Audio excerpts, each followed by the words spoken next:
Hey, welcome everybody. This is Matt Connarton Unleashed. This is, of course, the podcast only edition, which we also affectionately refer to as MCU AF. Because this is strictly online, we are completely unencumbered and uncensored and truly unleashed on this version of the program. And of course, Jenny is with me as always. Present and accounted for. And joining us for his first time on the show, Brandon LeMay is here. Hi, Brandon. So welcome. And for those of you who are streaming the show live, welcome. I will have the chat room open if you'd like to chime in. Of course, most people will get the podcast version of the show, which we will, of course, be including in the podcast feed. So, of course, as always, you can get Matt Connarton Unleashed on your podcast platform of choice, or go to mattconnerton.com for the podcast. If you are joining us live, we didn't really do much to promote this ahead of time. This is a little bit spontaneous. So welcome. And you are invited to participate in the chat room. But Brandon, so your first time on the show. Jenny and I, of course, have known you for a bit now, at least a couple years, right? Especially, Jenny, of course, knows you better than I do, but it's been, how long has it been? It's been at least a few years, right? Yeah, I think it definitely has been.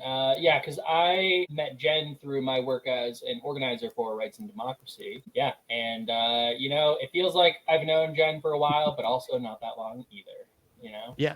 Yeah. So Brandon, who are you and what do you do? Let's give our listeners and viewers some background on you. Yeah. So, I was born and raised here in Manchester, New Hampshire. I am a product of the public school system here. I went to Plymouth State University where I studied political science and minored in French. And that's about that time that I got involved in politics. Because at the time, this is around like 2012 now at this point, 2011. And there was a huge effort to defund the university system. And I don't know if either of you are aware of this, but New Hampshire college students graduate with some of the most debt at public universities in the country. I didn't know that, but it doesn't actually surprise me either.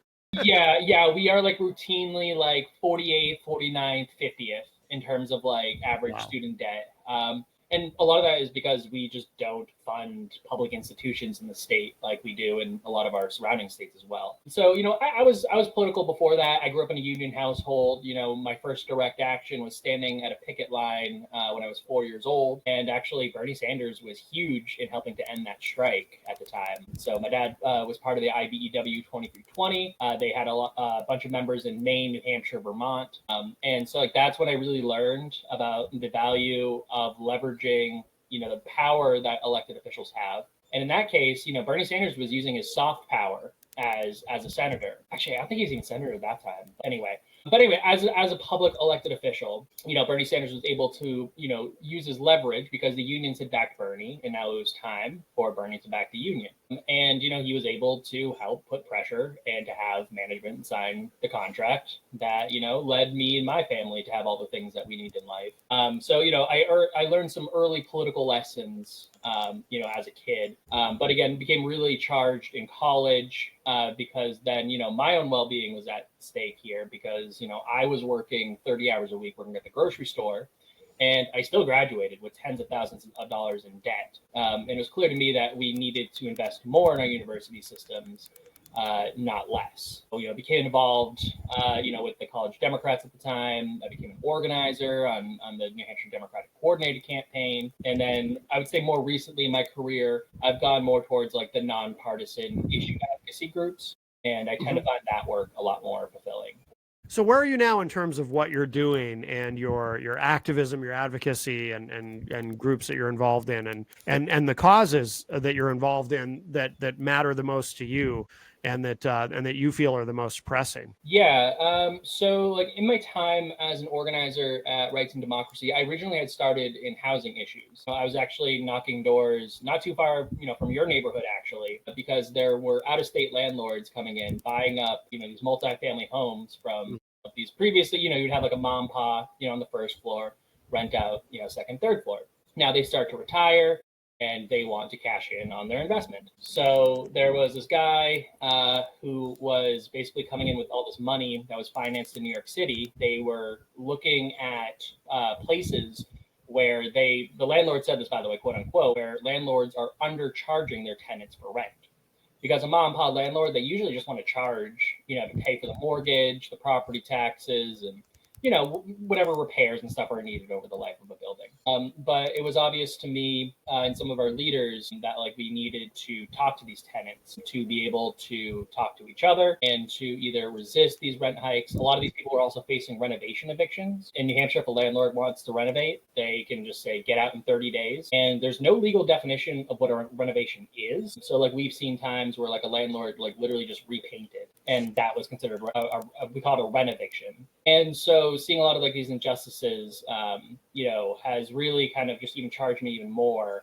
And the housing crisis has not gotten any better in that time. But also, in my time at Rights and Democracy now, I've opened up a little bit more into issue areas, particularly working with Jen on like healthcare and how terrible the system is. And before meeting Jen, I knew that our healthcare system was terrible. Yeah. And, after knowing Jen, I can specifically articulate why in depth. So, like issues that are really important to me and important to the organization I work for, Rights and Democracy, is really giving access to things that you need to survive. Mm-hmm. You can't just get by with less housing to a certain extent, right? Like, sure, you can downsize your home, but once you're a renter, I mean, your choices are pretty slim, and you're either, faced with either paying more money in rent or you go homeless. I also kind of see the same similarity with healthcare. Like, you can't go with less healthcare. You can't, go with less blood pressure medication. You can't, just have a good quality of life and then, go so long between like infusions that you might need. So I see the profit incentive really ruining the lives of working class people. And now, particularly kind of talking more like today at Rights and Democracy, we put on a summer training series. We're going to be doing the same series again this fall. And really the point is that we want to help people to identify the problem, to be able to use the same language to identify the problem, and then to be able to talk about these solutions. One thing that I've kind of noticed in my lifetime, and I'm not the first person to make this observation, is that it feels like the right wing is really good at messaging. I was just listening to a podcast about Bill Clinton. It's called The Dollop. I absolutely love it. And I forget what the actual thing was, but like Bill Clinton said something silly. And Rush Limbaugh had bumper stickers of that printed out like the next day. Like, this was like pre-internet here. Yeah. And I see this too a lot on social media. I'll hear it when I go to like the Board of Mayor and Alderman and I hear public testimony. Mm-hmm. Conservatives are on point with their messaging. Yes. Like one of their leaders says something and they are saying the same thing over and over again. Now, I disagree heavily with what they're saying. I'm a little jealous of that, of how well they stay on message. Yeah. And I think sometimes the problem with like the left is that we're a bit more, I think, diversified. We have different reasons, like why we're involved with this. We have our own unique perspectives. We cherish unique perspectives, but it doesn't quite always lead to good messaging. Or using terms that people don't quite understand. So really like a huge point of this is kind of just getting our messaging, and like the messaging of like our leaders, our members on point. And then we are launching conversation pods with the people who attend the training.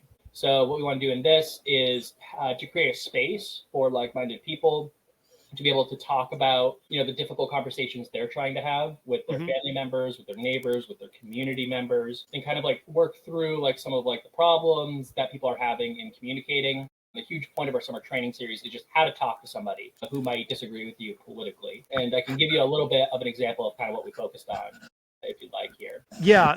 And before you do that, I mean, just to interject, I do want to say that, and we talk about this on, also do, the Hanging Left podcast with Todd Ayer. And I kind of went on a rant on one of our shows on there. And I'm sure I've said it at some point on here too, that, one of the things that frustrates me so much as a registered Democrat about the Democratic Party is I think, I mean, I'll even go, I'll speak a little further and stronger on it.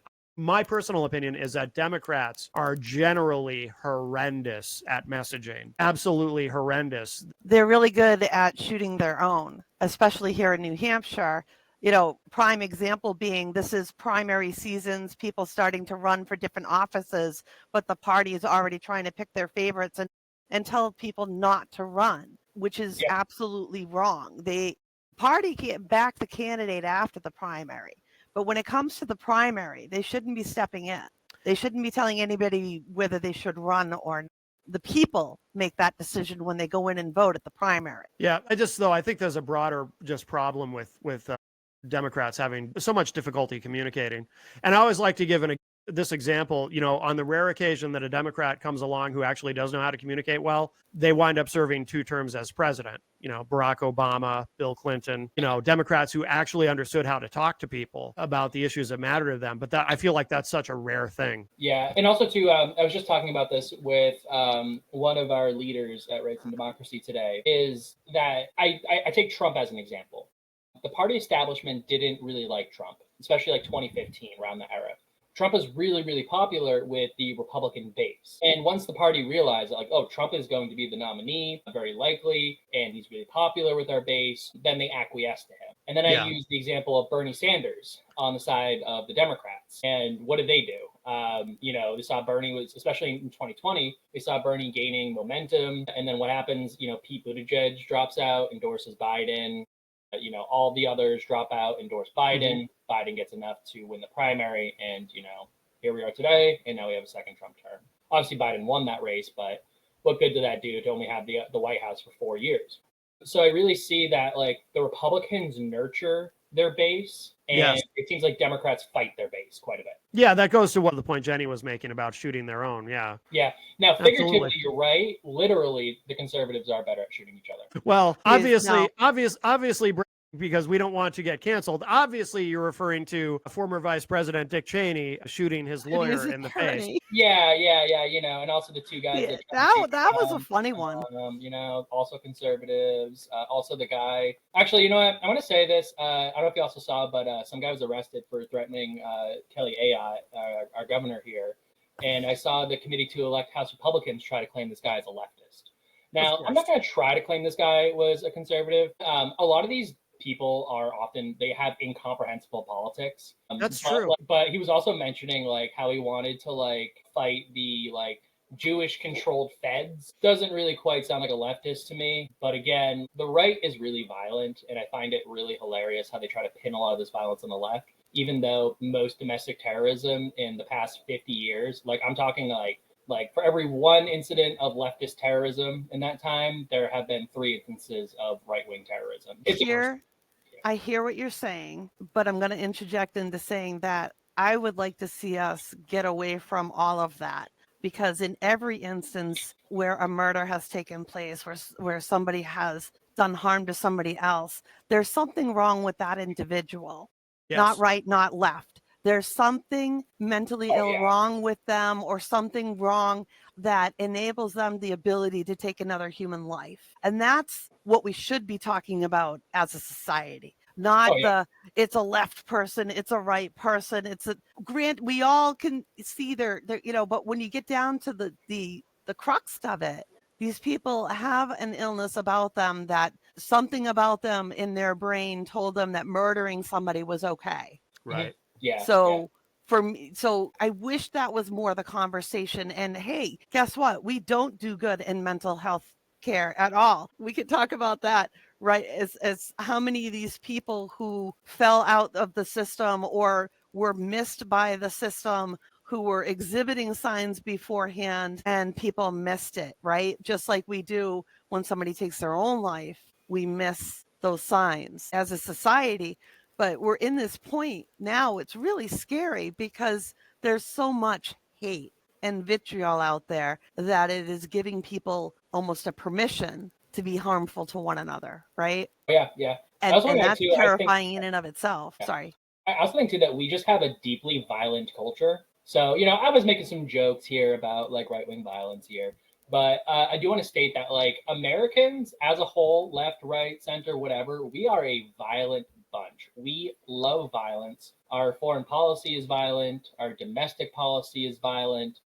Our sports are violent. What do we entertain ourselves with? Violence of a sort, right? Yeah. So that's a human thing. That's a human thing. But in America, we go too far in that now it seems like, especially in the last decade, we're etching more and more into the society. We're going backwards. It's okay to be a racist out front now. It's okay to be a white supremacist now. You're defended for being that. I can't recall a moment in my lifetime up to now where it's been as cool to be openly racist and anti-Semitic and all of it and anti-immigrant than it is right now. Like, yeah. it seems like all the cool kids, you know what I mean? They're open about it. They're, you know, the MAGA bros, they're proud, they're loud and proud, and they think it's great. And they're really they're enjoying themselves. They're having a good time. They're having fun. They are. No, but seriously though, okay, so I'm on TikTok a lot, and I really respect his name's Jamel Bowie. He's also a columnist for the New York Times. Not a very big fan of his publication these days. I'm a very big fan of him, the individual, and he pointed out something that has made me think quite a bit in one of his TikToks, which is we are returning to a level of political violence not seen since the 1960s and 1970s. You think about all the leaders that we lost in that time. I mean, JFK, Martin Luther King Jr., Fred Hampton. We've had a lot of prominent political figures assassinated in that time frame. And in his opinion, yeah, we are regressing back to that. I feel like we are too. Oh, yeah. Yeah, no. It's a really scary time. And, you know, violence doesn't, especially like the type of violence we're seeing today, it doesn't accomplish anything. No. If anything, like, I mean, it's really sad, but like when I hear that, like, you know, a public figure, especially on the right, you know, is attacked or there's an attack that's thwarted, my first thought is like, please don't let this guy be a leftist. Please don't let this guy be a leftist, because it's only going to give the right more justification for reprisals. Well, it doesn't matter though. It doesn't matter though, Brandon, because even no matter what the shooter's political proclivities may be, the right is going to call them a leftist. They'll just lie about it. It doesn't even matter. We'll go backwards in time to do that. I mean, Timothy McVeigh. What would they say about Timothy McVeigh? Right. Yeah. That must be woke. And that just speaks to the degradation of our society. The way it used to be is Democrats or Republicans, you could have a disagreement with something. Like Reagan would say, I can disagree with you, but I can but we can work together on the things that we do agree on. Like, you know, maybe 80% of the things I agree with you on, but 20% we don't. Well, 80% I'll work with you on, that 20%.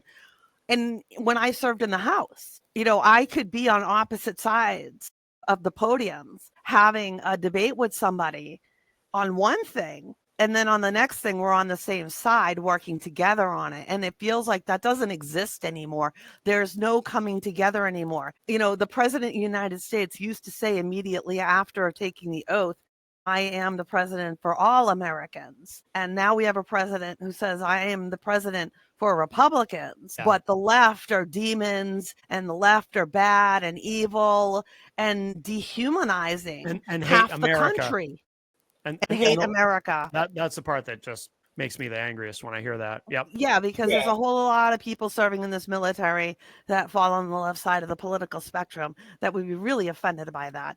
Not to mention a whole lot of the rest of us, you know.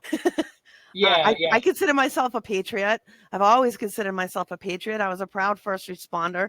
One of the proudest things I ever got to do was sew the American flag onto my jackets. Like, that is a memory that was etched in me, getting to sew the flag on my shoulders when I got my bunker jacket, when I got my gear. And to have anybody tell me that I'm not a patriot. My grandfather's name is inscribed on Harmon Wall at Norwich University after 30 years in the Marines. Screw you.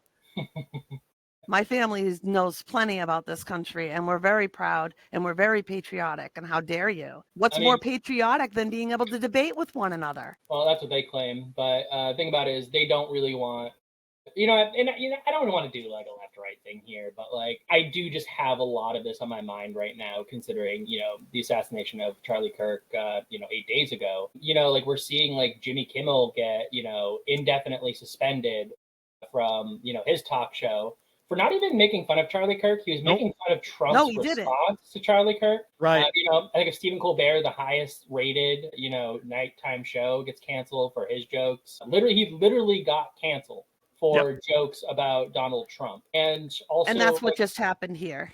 Yeah, and maybe I'm spending a little too much time on social media here, but like I really like to follow the right quite a bit. Like, I'm still on Twitter. I'm never calling it X. And I've been seeing a lot of like the rhetoric that's been kind of coming out here. And I mean, these people just went from like, you know, like 6 months ago being like, I should have a right to say that Black people have a lower IQ. And these are the same people that are now saying like, you're not mourning Charlie Kirk sufficiently, you know? Right. And like, by the way, I want to say he did not deserve to be killed. He did not deserve to be murdered. Oh, but no. also, it didn't sit right with me how much the media has kind of whitewashed what he said. Like, he just wanted, you know, the spirit of debate. It's like, no, this guy would just The find spirit like, of debate is not complaining about Jewish money and things. yeah, exactly. And like going to like, sorry. a college campus and talking to some like high 18-year-old and then like finding like, you know, like the dumbest clip and then posting that online. Like, that's not really good faith debate. That's not really like listening to each other. Like, he was just trying to get slam dunks, and he had a radical agenda that was incredibly hateful. So I think sometimes when I point that out, people say like, "What, do you think he deserved to die?" And like, Absolutely no. not. But also, I'm not going to whitewash his legacy either. Like, he believed really hateful things. Right. Said that if he saw a Black pilot, he'd be really worried. Yeah, he literally said, you know. So what would he say? See, I wonder what his opinion was for a female pilot, because we all know that he thinks a woman's place is in the home and giving birth. And it's that kind of thinking that puts a lot of women in bad places. And I could speak from that personally. Did the man deserve to be murdered? No, nobody deserves to be murdered. I'm anti-death penalty. Any, you know, period. Yeah. And, you know, No, he had every right to spew whatever he wanted to spew and to debate people on that. I don't necessarily agree with how or what he might say, but that doesn't give anybody the right to take him away from this world. No, there are two children that are going to grow up and they're not even going to have a memory of their father because they're too young, that they will have no memory of their dad. And that's super awful, horrible. And Jimmy Kimmel didn't say anything to the contrary of that. He didn't say that murder was correct at all. Trump was literally asked about the guy's murder and he flipped the conversation to his ballroom. Like, go watch what Jimmy Kimmel actually said and what he was playing. And he was picking on Trump because Trump didn't go, oh, gee, you know, sorry, yes, and we're very sad. And he immediately changed the conversation to check out all this equipment over here. We're building the ballroom they've wanted for the last 150 years. Because, you know, for the last 150 years, Americans have been complaining about not having a ballroom in the White House, not about not having chemo for their children. Carolyn Poole put in a comment that's worth reading because it's on this subject. I read earlier that they want Kimmel to apologize and give a substantial donation to the family and his foundation. By the way, there is another element to this whole thing. There's a common thread between what happened to Colbert and what has happened to Jimmy Kimmel is that in both instances there is a merger that someone wants to get approved. So that's why Colbert his contract is not, he's still on, but his contract is not being renewed. And that's, I think, the real reason they've done this to Jimmy Kimmel.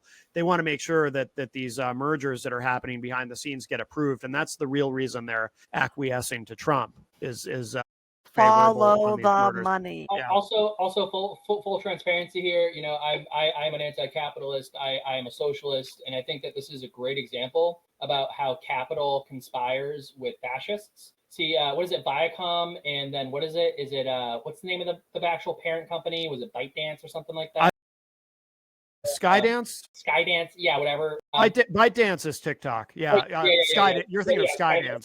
Yeah, so here's the thing. The interest of Viacom and Skydance is only to make money. And they do not care about, you know, like the concept of free speech. They don't care about democracy. Their only job is to make money for their shareholders or whoever. And by the way, this is a problem in healthcare and housing as well, too. There's no regard for human rights. There's no regard for any of this except for making money. And, you know, I think that this is really like a canary in the coal mine here. If you've looked at how like authoritarian governments have risen in any part of the world, the media, the comedians are usually the first targets because they are the most visible targets. Right. And I think that's exactly what's happening right here. Like, we don't have freedom of speech. Like, go ahead and say your true thoughts about who Charlie Kirk was. Say your true thoughts about, you know, Israel committing a genocide. say your true thoughts. People are losing their jobs. With Donald If Trump. they Right say something negative about Charlie Kirk, they're losing their jobs if they disagreed with his opinion. And a lot of these people have said nothing that supports murder or what happened to this man because it's horrible. None of us and none of these people are saying, well, he deserved it, because nobody deserves to have their life taken from them. That's just no. I mean, just for the record, period. I think he was a bad guy. I think he put a lot of really toxic things out into the universe in terms of his politics. All that being said, I'm absolutely horrified by what happened to this man. My God, I mean, it's chilling. I think it's horrible. And if it can happen to him, it could happen to any of us. But going beyond that, though, let's expand this a little bit, because what's really bothering me is the assault on the press, period. Not just that these guys are getting taken off the air, but the press in general is being assaulted. People are losing their jobs in that regard. And if you look at, like, I was watching a video earlier from one of the press guys who were in LA with ICE, trying to stand up with ICE, and them literally being targeted and shot at with these less than lethal. Like, the guy had to have emergency surgery. They had to take this thing out of his leg. It was really bad. But the press are being assaulted intentionally. Like, they're very obviously press, but they're being targeted. And the only reason to target the press is to silence them so that people don't know what's going on. Why else do you target the press? Exactly. And to control the message. So if we're attacking the press, if we're attacking people and costing them their jobs if they say something you don't like, we're what free speech? Well, yeah. I mean, also too, it's kind of complicated here, because in some ways I also do blame the press for normalizing Trump, especially like what they're doing today. I just don't think that they have done a good job. Like, they're kind of in this weird middle position where they don't want to lose their access to Trump and other Republicans. And by the way, this is true of this even applies to Democrats too, as well. But I think it's incredibly worse on the right here. But like, they normalize Trump, they, like ABC again, like they cowed down to Trump, in this very instance with Jimmy Kimmel right here. So it's like, they're being attacked for, opposing Trump or having one of their employees oppose Trump. But at the same time, like, a lot of media, like executives and media owners, they are in lockstep. They love Trump tax cuts. They love a lot. They love the beautiful bill. So it's kind of this weird balancing act, but the press always ends up getting burned anyways. Like, anytime you try to appeal to a fascist, you're going to get burned. True. Well, loyalty when it comes to Trump only goes one way, ultimately. Well, yeah. Well, I mean, yeah, exactly. Yeah. It's a losing game, and I feel like we're all paying the price for it, I feel like we should be a little bit more optimistic, though. So let's circle back to the part about messaging, because we've talked a lot about again, these are examples, right? Because you mentioned how the right is so much better at messaging. Here we are, we've been talking about this is how they control the message. Here's an example, what's happening right now. So what is the solution? Because you started to talk about earlier, Brandon, solutions as far as how Democrats can get better. Because like I say, by the way, I'll just give you a quick example of how I feel Democrats are horrendous at messaging, and maybe you have an idea of how to fix this.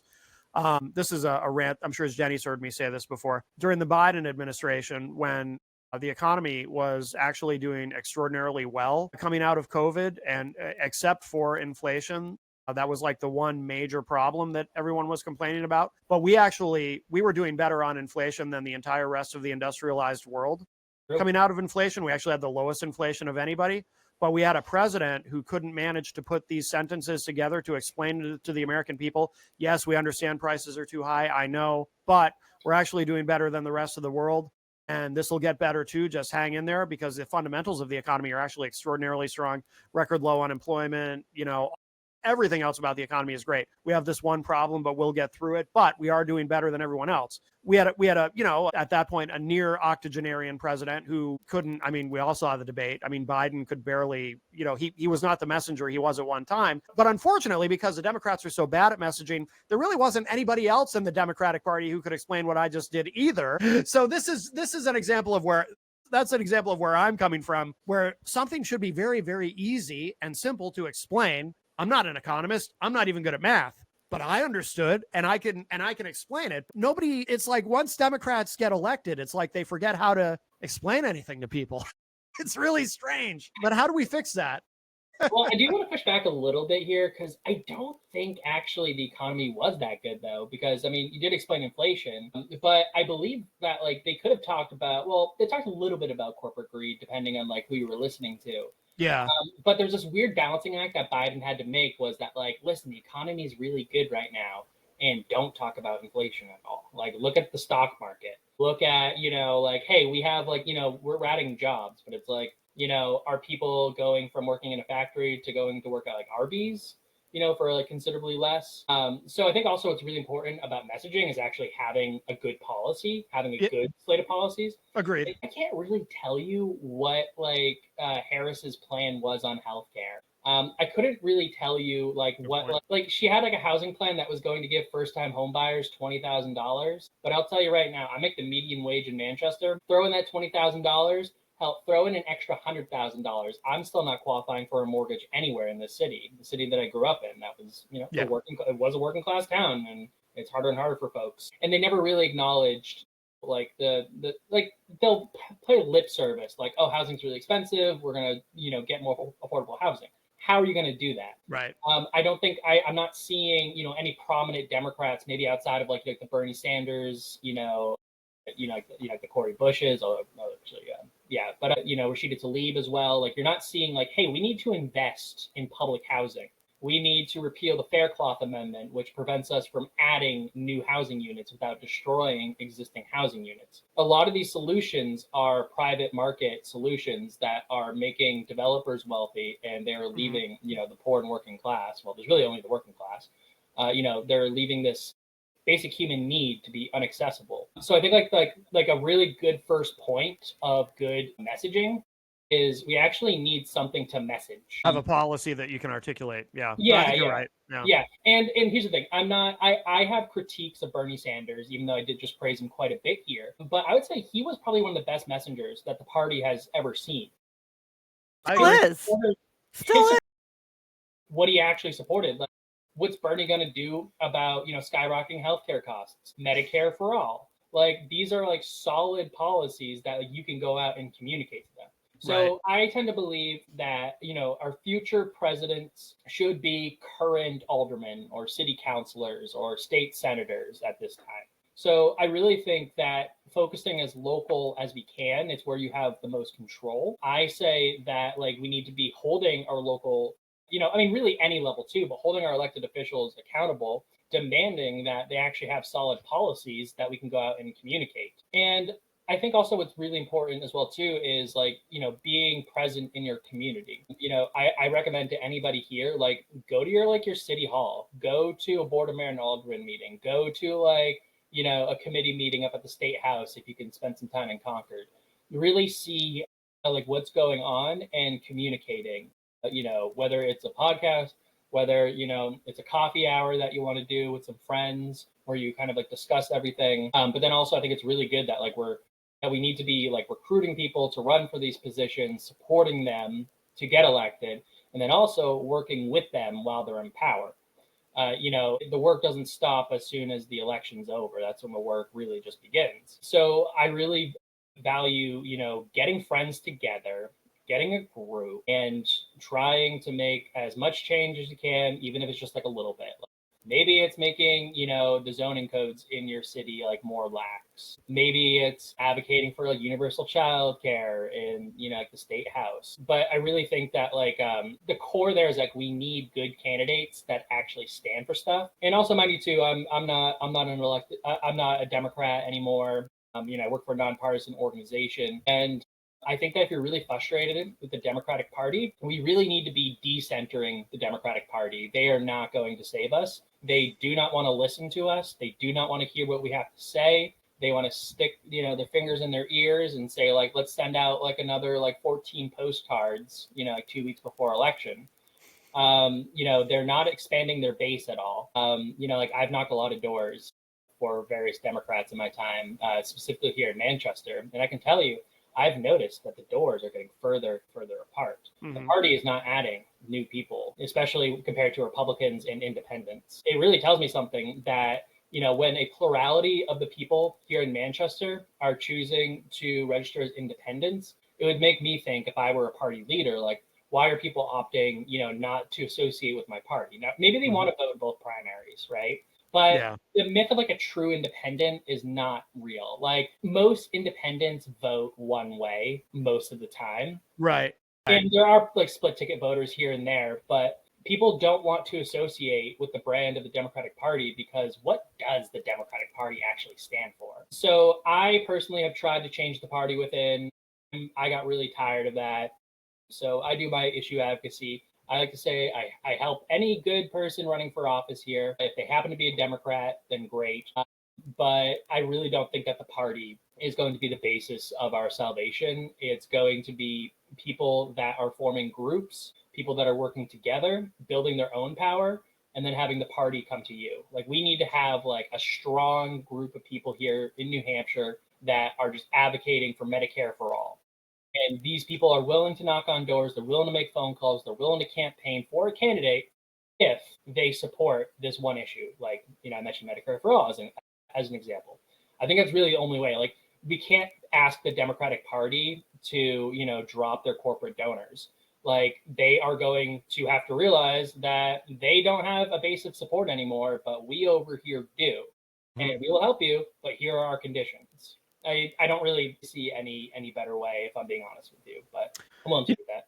Well, for a long time, I called myself an independent because I didn't want to be associated with either party, either of the two major parties. And I kind of still don't. But then I sort of gave in, I guess you could say, and said, I'll just start calling myself a Democrat again because I'm not changing my registration. I don't bother to change my registration back and forth. And at this point, I think unless something drastic changes on the right, I don't think I'll ever vote for another Republican. Most of my votes over the years have been for Democrats anyway, but I have voted for independents at certain times, and I have voted for Republicans a couple of times, usually just if it happened to be in a local election and there was a Republican on the ballot who I knew personally and who I felt was someone of integrity, even if I didn't necessarily agree with them on everything, I might vote for them. And I will publicly acknowledge, and Jenny knows this about me, I kind of regret it in hindsight, but I did vote for Chris Sununu a couple of times. Ideologically, this is how low the bar is for, the type of Republican I would accept. But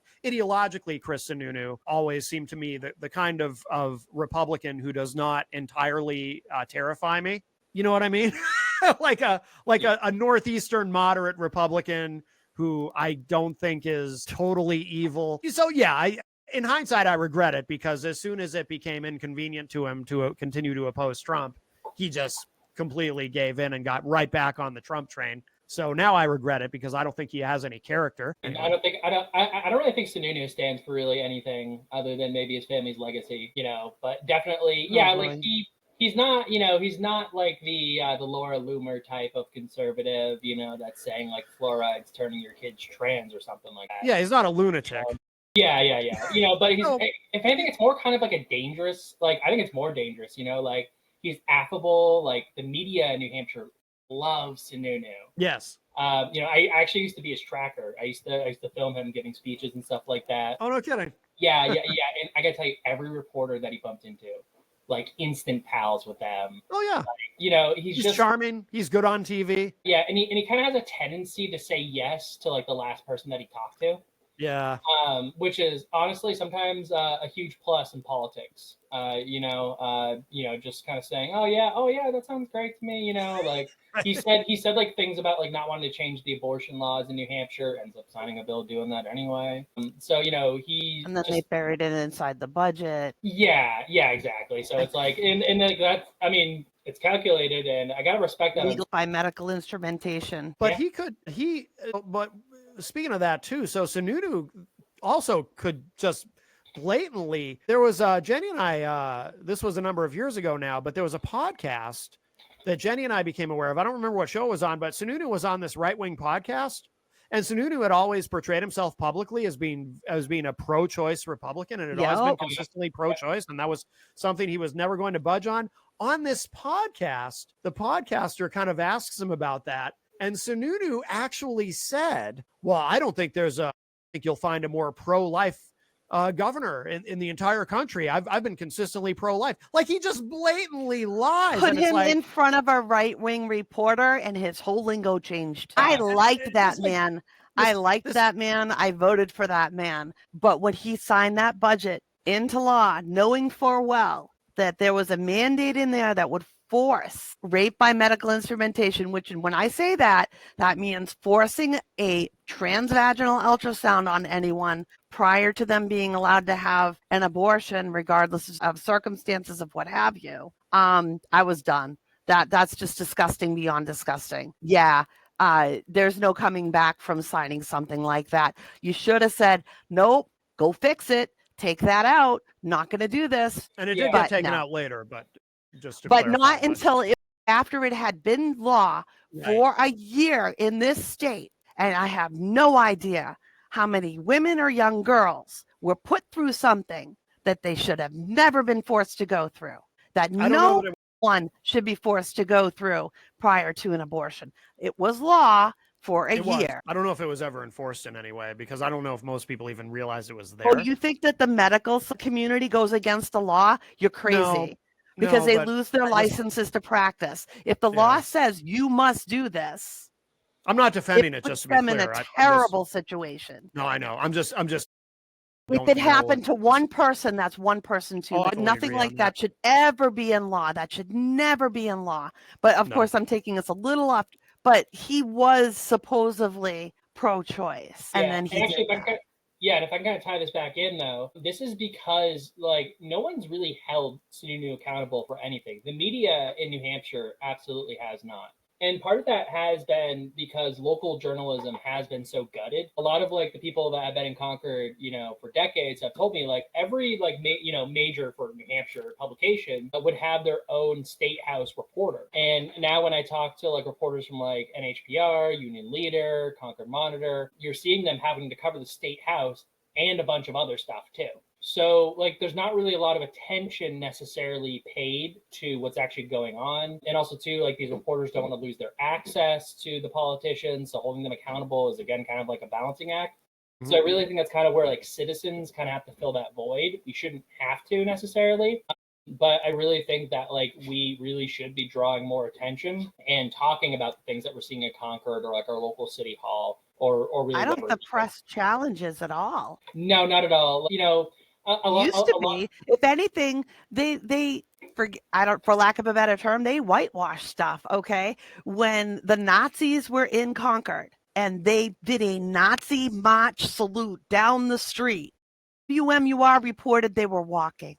They walked down the street. They did not walk down the street. We were there. We saw it. We videotaped it. They were marching and doing their Hail Hitler thing. And when they said that, I was so angry by the way that they said it and made it sound like, to me, it was like they were saying the person that they assaulted, it was their fault. That it was their own person's fault. They got assaulted by these people just walking down the street. I think they refused. They didn't even call them Nazis, and they kind of made it sound like they were just out for a summer stroll, and somebody got in their way or something. NBC News 10 in Boston did a much better job. Yeah, they also saw their report, and they did a really good job. And they called them neo-Nazis, and they covered exactly what happened. But Channel 9 just really was like call themselves Nazis. They're very proud of who they are. Well, they carry the Nazi flag. They did the Hail Hitler salute. They were saying Hail Hitler. They're not quiet about being Nazis. The fact that the media doesn't have enough courage to call them that is alarming, because that's how the media has gotten. Some of the media, like I said, NBC 10 out of Boston. Isn't it kind of funny though that like a Boston media organization covers New Hampshire better than New Hampshire media has? It's absolutely wild to me. And I will say, like, they are emboldened because Trump is in office. I saw a lot between 2016 and 2020 here in Manchester. The 4 years that that Biden was president, they were sad. They were sad. But as soon as Trump got reelected, I've seen my friends and I have seen an increase in Nazi stickers being posted all over Manchester. Oh yeah, we're seeing these people that are proud to be marching, and then we have a media. There was a business downtown that was assaulted. There was a business on Elm Street that had a swastika painted on their window. Yeah, and there was also last weekend at the Mosaic, not in the Mosaic Art Collective itself, but the bathroom just outside of it, the men's bathroom, there was something put there that was racial, that actually, which is why they're doing a fundraiser right now for Black Lives Matter because of what was written in that bathroom. I don't know exactly what was said. I just know that it was bad enough. Yeah. And also, kind of going back to the media. So, what's been really frustrating is a lot of ridiculous stuff gets said specifically in the New Hampshire State House, and WMUR does not cover it. The union leader does not cover it. And somebody from WMUR has told a friend of mine that WMUR does not cover anything in the New Hampshire State House unless it gets regional media attention. They are so afraid to actually call anything out. And so they're not really doing their due diligence to inform the citizenry. Like, it used to be that do not way. go to WMUR if you want to know what happened during the legislative session. Like, they don't cover anything really. No. So it's like there's not really a lot of good sources of information. And these processes, like, the process, as Jen knows, like passing a bill, to somebody that doesn't really know the legislative process, it's really complex. Like, you need people that know, something about the process. You need to know, what an executive session is on a committee. They need to know, like, what does inexpedient to legislate actually mean. It's really difficult for the average person who's busy with a lot of things to be able to kind of discern that. So again, I think that's kind of where, like, we, and I think you're doing this here with your show, is, showing people like what is actually going on, to talk about it and to maybe actually do something about it. Yes, indeed. It's like I always say, you may not get into politics, but politics gets into every aspect of your life. Everything that you do, breathe, eat, drink, think about has got some level of government involved in it. So you should be a little more concerned with what those critters are doing. Yeah, if you don't care about politics, your boss, your landlord, and your insurance company certainly do. That's right. That's right. Absolutely. Well, we've been on for almost an hour. We can start to wind this down, but I mean, is there anything we didn't discuss? I mean, we're not on on the podcast here, we're not on a particular schedule or anything. So if there's anything we didn't get into that either of you want to touch on, we certainly can. Yeah, just kind of one thing that's been kind of on my mind, kind of keeping it local here in New Hampshire. So as a community organizer, I like to spend a lot of time in the field. I like to leave the house. I like to go all over the state, talk to as many people as I can. And I'm a chatty person. I'm an organizer. And a leader of ours at RAD invited me out to the Antrim Home and Harvest Festival this weekend. And, they had like a bunch of tables set up on Main Street. I don't know if you've ever been to Antrim. It's cute as hell. I love it. It's a very cute downtown. And so, like, I was just like striking up conversations with people and kind of asking them, like, so, like, I'm just stopping in from Manchester. Like, what are like the issues like out here? Like, what problems are people facing? And virtually everyone I talked to said, like, the school funding, like our school budget is raising our property taxes. And when I go all over the state, it's pretty much a similar story. Our property taxes are through the roof here. And a lot of this, and a lot of people don't realize this, is like this is tied directly because the state is not providing municipalities, with like adequate education funding. We've slashed the interest and dividends tax, which I like to call the millionaire's tax. And then that burden is following more heavily on the working class here in New Hampshire. Mm-hmm. Property taxes are really regressive. And actually, my friend John Kuiper did a really good TikTok about this, where he compared a home in, I want to say, it was just out of Portsmouth. It was like one of those surrounding towns. It was a home that was about $600,000 out there. And he did the property tax assessment on it. And their property taxes for the year, I think, were something like, like $9,000.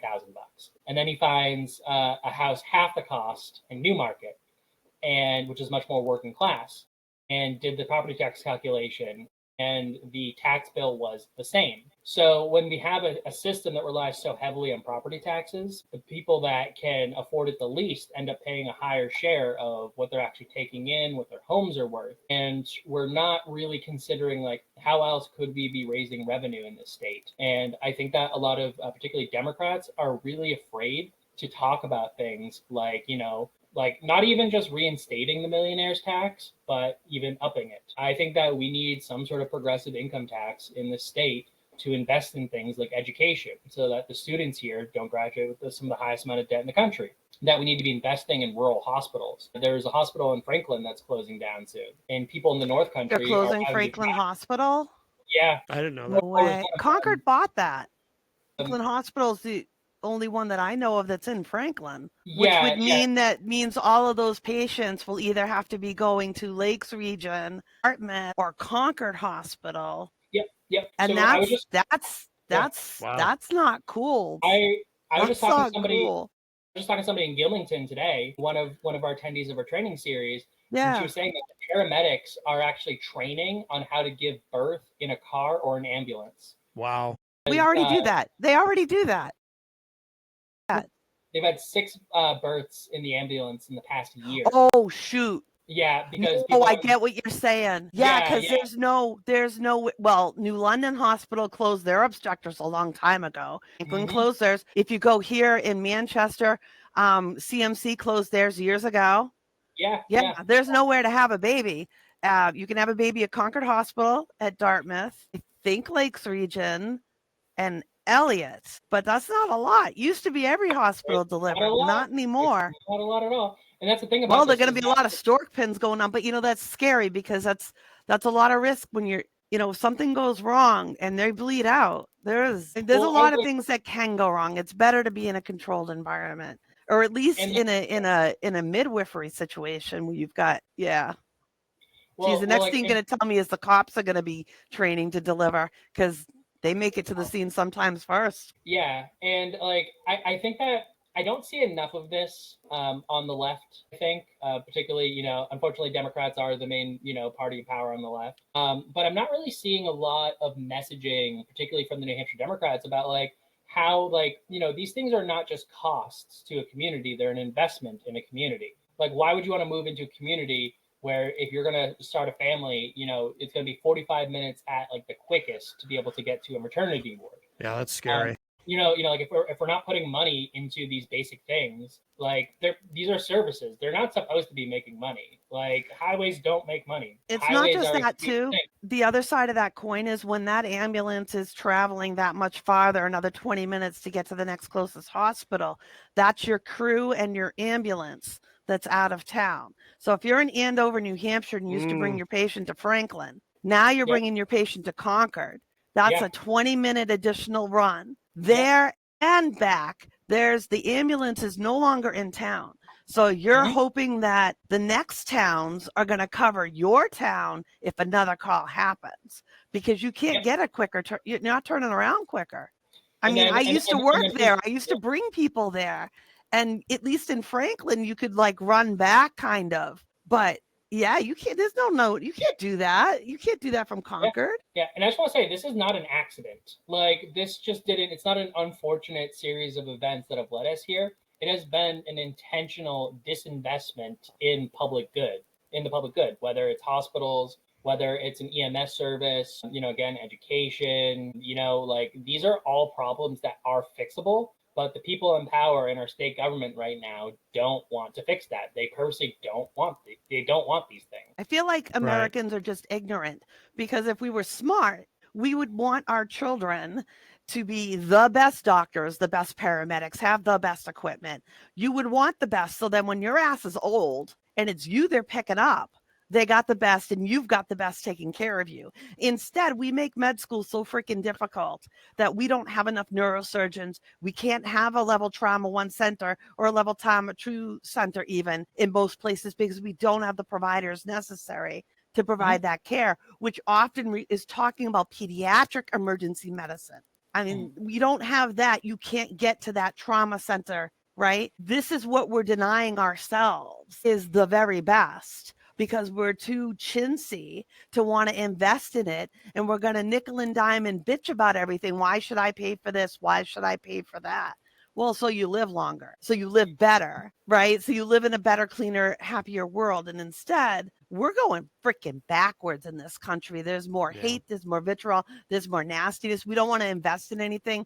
Where New Hampshire just lost funding, so students, kiddos who come out of foster care and don't have anything, can go to school. That come from low-income families can go to school. That funding just got pulled by the feds too. Thank you, Trump. The money that's supposed to be going to these rural hospitals we have in the North Country, we have in limited access areas, are going to close because that money has now been cut off. And people think it's not going to affect them. And by the time it does, it's going to be too little too late. Then what? But we're letting this happen. People are so angry and pissy and so nasty in their view, they can't see through their own hate to realizing they're screwing themselves. Oh yeah, no, we're shooting ourselves in the foot here. Again, it's because we view these things as costs. We view these things as a waste of taxpayer money, and we're not really viewing them for what they are, which is an investment back into us. Like, I always find the line of like, why should I pay for the school district? I don't have any kids in this school, but it's like, did you go to school at any point in your life? Do you want, a doctor that knows how to read when you go to the hospital? But again, I think a lot of this ties back into like we are so individualistic as a culture that we don't really see a lot of these publicly funded programs as like an investment in themselves. They view it as like, oh, we're giving money to somebody who doesn't deserve it. And I've even seen this kind of line of thinking even at like with local Democrats here. Like they think that these services will make us lazy and not want to work anymore. When in reality, it's like no one wants to work right now because you can't afford to live. You can't afford to work. Like I think a lot of be able to work one job and afford to live. But people are working 2 and 3 jobs and they still can't afford to live in the way our society is now. Yeah, I was gonna say, like, I'm a comfortable man without any kids right now, and I can't qualify for a mortgage anywhere in Manchester. Grocery bill's gone up like $50 in the last few months, and there's no sign of it going down. Like, I'm even able to buy some stuff off of Amazon because it's cheaper than my local discounted grocery store, which is really bizarre. But yeah, the prices are insane. I don't know anybody. Everybody I talk to is not buying as much meat as they used to because they just can't afford it.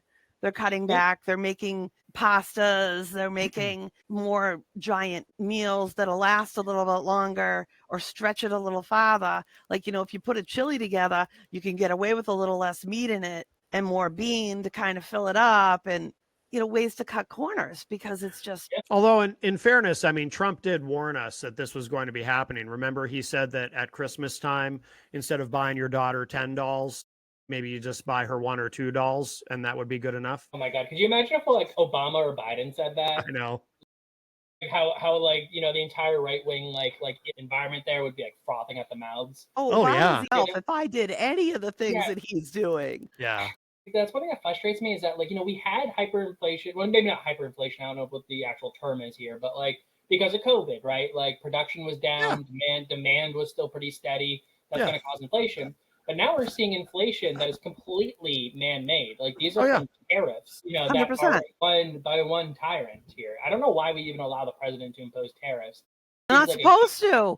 It's like nothing he's doing is supposed to be legal, but he's doing it anyway because he knows it's going to get tied up in court. He doesn't give 2 shits about the law. Trump has done so many things by executive order that no one has ever attempted to do by executive order. But he just does it. He just does it and he gets away with it. He has a compliant Congress and a compliant Supreme Court. Nobody's willing to shut him down.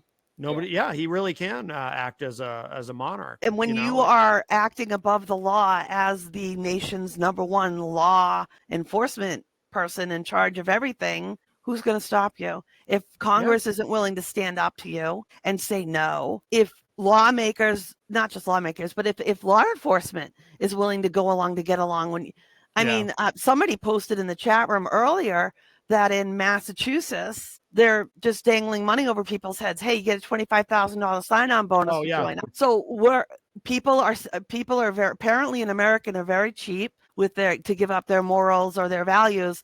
They'll sell their souls for a few extra bucks. We in this country said it's illegal for law enforcement to profile. It's illegal for law enforcement to do quotas because we saw all the bad things that happened. Innocent people being captured to make those numbers. And now here we are. Law enforcement is allowed and even encouraged to profile. They're encouraged to grab every body. How many bodies did you get today? They want that 3,000 body count a day. They don't care if you're legally legal or whatever. We watched how many American citizens have we seen beaten, being told they have no rights, being taken into custody, held for hours or even days, and they're American citizens. And this is happening. One thing I think a lot about, that meme, how like men think about the Roman Empire every day, or I don't know if you've heard that or not. Well, I think about the Roman Republic more so. One thing that's really interesting to me is that even after the Republic fell and we started to see like emperors, they didn't really call them emperors at the time though, but they still kept a lot of the aesthetics of a republic. They still had senators, they still had like some like elections to I think there were like the tribunals or whatever. I'm a little rusty now on that. But I really fear that we are kind of in this state right now. I feel like we look like a republic, but we have really moved towards autocracy. And I have one fear and one hope, and then maybe I can shut up here, which is my one fear is that, like, maybe it's probably going to be Democrats to take power, maybe again soon. And that they're just going to kind of forget that 8 years of Trump happened. Mhm. And then there's just going to be They somebody will. else. My hope is And that they we won't do really, anything to prevent it. yeah, and we really need we need something to save this democracy here. Like, we need radical reforms. We need to really curb the power of the executive. We really need to make sure that, like, we can't have federal agents going like completely masked up, no badge showing, and kidnapping people. Having to identify themselves at all, like, that's never been. It's always law enforcement is supposed to identify themselves. That's how you know they're really law enforcement. We've spent years and years and years pounding it into women's heads. If it doesn't look like it's a cop car, call 911 and don't, and to be careful, and people pretending. And now they're just doing it. Well, law enforcement too tends to skew conservative. So for them, I mean, this is a great law enforcement, this is great because they can do whatever they want, accountable for the abuses. Look at the cops in Concord who let the Nazis just get in their trucks and drive off. No, they didn't drive off. No. They climbed in the back of a down and drove off. I'm sorry. I'm gonna say the quiet part out loud. If their color or their skin had been different, do you think they would have allowed them to pile in the back of a U-Haul and drive off?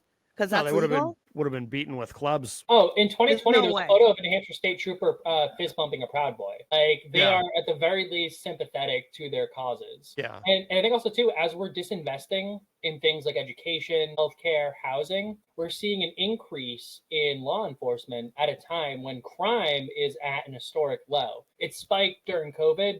Crime rates have returned in the general trend that they were going. So, like, my fear is that, like, as schools are being defunded, like, we are adding to police departments, and we see this in like the federal level too. Like, we're cutting education funding for more ICE agents. We are, we're putting more and more money into these systems. And again, like ICE agents are making more money than teachers. And they're talking about taking special education students out of the public classroom and putting them into an institution again, a special building just for them. I mean, centuries of progress is being undone in a matter of months. And people are stepping back and allowing it to happen. And that is just mind-boggling to me. Like, I thought we wanted our kids to be better, right? Have a better world than us. We're going backwards. We need to demand that our leaders can express a bold vision of how they're going to reverse the damage that has been done. It's like, we can't just keep having, and I say we, again, I'm not a Democrat anymore, but I acknowledge I'm in a reluctant coalition with Democrats. Right. Because I am on the left here. But, like, we can't just be saying, like, oh, Republicans are so terrible. Like, we're going to undo what Trump did, which is what they do need to do. But they also need to start stating, like, what do you actually believe? Like, what are your solutions on healthcare? Yeah. What are your solutions? You had all that time in office. Why didn't you do something more for it? Yeah, exactly. So I think that we need, on the left, really need to hold, the candidates that we support more accountable. Like, we can't just have them, voting and then receiving absolutely no feedback, no consequences from us. And I think that, like, we should be a little bit rude to them, in my opinion, when called for. Yeah. But, like, we can't let the Democrats, just return to the status quo. I think a lot of privileged, more wealthy, more white Democrats just kind of wish that we could return to 2008. Yeah. And I'll tell you right now, 2008 wasn't working for a lot of Americans. The inability of this country to recover from the Great Recession is why we have Trump in the first place. And, like, all these things that receive bipartisan support, like NAFTA, I mean, those gutted industrial jobs. And in those regions, that's where Trump really got his base of support right there, because both Democrats and Republicans sold out those union workers to ship those jobs to non-union workers overseas. And Trump, all he had to do was just occasionally refer to that fact Now, he hasn't done anything really to rectify that at all. He really just kind of renamed NAFTA. I forget what's even called at this point. But, like, I think Americans are just like, they're craving some sort of recognition of the harm that's going on. And I think they see that in Trump. I believe they saw that in Bernie, but they're not really seeing that like in a whole lot of other places. But I do want to say, like, we do have some good local candidates and even some people running for, CV1 that like are talking about that. So like, I don't want to be all doom and gloom. Like there is hope, but these folks, are going to face a lot of opposition from the party itself. They have their chosen candidates that they want to win, who are not really that popular.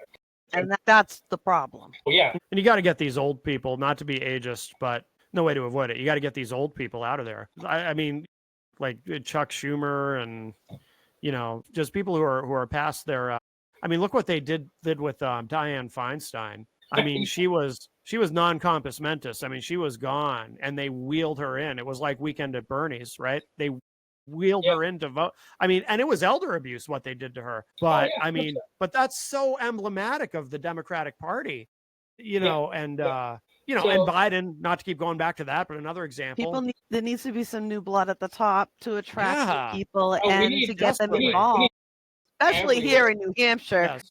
So I was just talking to a member. I'm not gonna like out them here, but they are a part of a Democratic committee here in New Hampshire in like a red rural area. And like they were thinking like, how do we get like like younger families involved with the party? And somebody had the idea of like, what if like we have somebody like we pay like somebody's daughter or granddaughter to like watch over some like kids. We'll have like a little play area where like we'll be in the same room, but we'll be having the meeting. And the state party said legally we cannot provide childcare. Don't do it.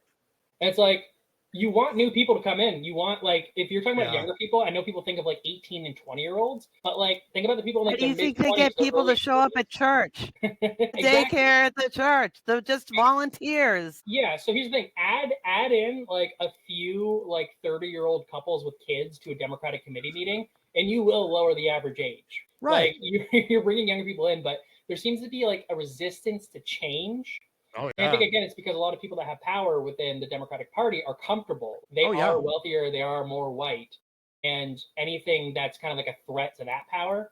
I like to joke that progressives actually pose a bigger threat to the power of the Democratic Party than Republicans do. Because if you're party chair of the New Hampshire Democratic Party and you get absolutely wiped out by Republicans in the election, well, guess what? You're still party chair. You still get to put on all these fundraisers. But if a progressive challenges you for your party seat right there, oh, you don't have the access that you did. So a lot of it is it's self-preservation and an inability to change. It's obstinance. Yes. Yeah. 100%. I agree.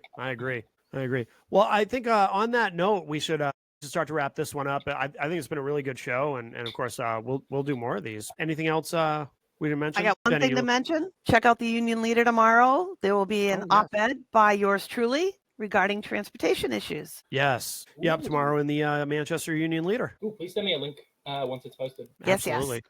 Grab a paper. Very good. Very good. And of course, Jenny, you can people can follow all of your everything that you're doing at gencoffee.com. UI.com. Come check it out and see what kind of trouble I may or may not be getting into here or there or in DC or wherever. And of course, people can follow me at my website, mattconnarton.com. And Brandon, for people who want to know, this has been wonderful. Thank you for joining us. And for people who want to know how to follow you, where to find you, how to keep up with everything you're doing, where should they go, and any of the organizations that you work with that you want to mention, or events coming up, or anything at all that you want to make sure our listeners and viewers know about, please. Ooh, yeah. So you can follow me. I'm on Blue Sky currently. Well, I'm on a permanent Twitter embargo. So I am LeMay Brandon J as in Juliet at bluesky.social. I am LeMay for Tenant on TikTok. I haven't really posted in a while, but I'm going to make a commitment to do that. If you want to learn more about the organization that I work for, Rights and Democracy, it is radmovement.org, RAD as in Delta.org. And also just want to shout out an organization that I sometimes volunteer for, which is the Mutual Aid Relief Fund, MARF NH. They are on Instagram. You can find them on Facebook as well. They do great work providing basic necessities to those who are housing insecure or specifically homeless themselves. They put on free stores all over the state giving out supplies. I recommend, if you don't know what to do, go do some mutual aid. Help your fellow. Yeah, excellent. Yep, yep. That sounds fantastic. Well, thank you, Brandon, and everyone who joined us on the live stream. Thank you, and of course, everyone else who gets this in the podcast feed. Of course, you can find the show on all of your or any of your favorite podcast feeds of choice, or you can go to mattconnarton.com and find it there as well, or on the IPM Nation YouTube channel, et cetera, et cetera. So, Brandon, thank you, and Jenny, thank you, and we'll talk to y'all a little bit later. Bye, everybody. Bye.